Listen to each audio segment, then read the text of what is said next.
साम्राज्य न्यूज, सामान्यांचा असामान्य आवाज. करिअर घडवताना ध्येय आणि दिशा निश्चित केली पाहिजे. यशाकडे जाण्यासाठी सकारात्मक दृष्टिकोन बाळगून कौशल्य विकसित केली पाहिजेत.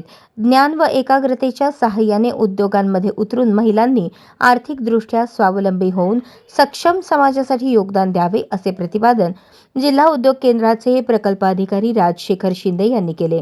ते देशस्थ ऋग्वेदी ब्राह्मण शिक्षणोत्तेजक संस्था महिला शाखा व लगो काकडे एज्युकेशनल फाउंडेशन सोलापूरतर्फे सरस्वती चौक येथील सेवा सदन प्रशालेत आयोजित केलेल्या युवती प्रबोधन शिबिरात युवतींसाठी उद्योगांच्या संधी या विषयावर प्रमुख पाहुणे म्हणून बोलत होते. व्यासपीठावर संस्थेचे अध्यक्ष डॉ. श्रीकांत येळेगावकर, उपाध्यक्ष दत्तात्रय आराध्य, काकडे फाउंडेशनच्या अलका काकडे उपस्थित होत्या. अध्यक्षस्थानी महिला शाखेच्या अध्यक्षा हेमा चिंचोळकर या होत्या. प्रारंभी स्वागत आणि प्रास्ताविक डॉ. नभा काकडे यांनी केले. रोपाला पाणी घालून कार्यक्रमाचे उद्घाटन करण्यात आले. आभार क्षितिजा गाताडे यांनी मानले, तर सूत्रसंचालन प्राध्यापक शुभदा कुलकर्णी यांनी केले.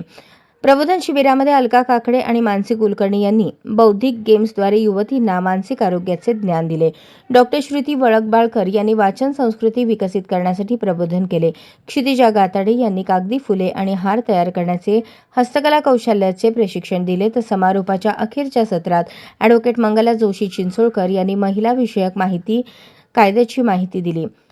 70 युवती आणि 20 महिलांनी या प्रबोधन शिबिराचा लाभ घेतला. कार्यक्रमास लगो काकडे एज्युकेशनल फाउंडेशन संचालक ॲडव्होकेट अनिल काकडे, देशस्थ ऋग्वेदी ब्राह्मण संस्थेचे उपाध्यक्ष विजय कुलकर्णी, कोषाध्यक्ष सतीश पाटील, युवक शाखेचे अध्यक्ष सुशांत कुलकर्णी, वासंती येळेगावकर, विदुला कुलकर्णी, संगीता कुलकर्णी आदींची उपस्थिती होती.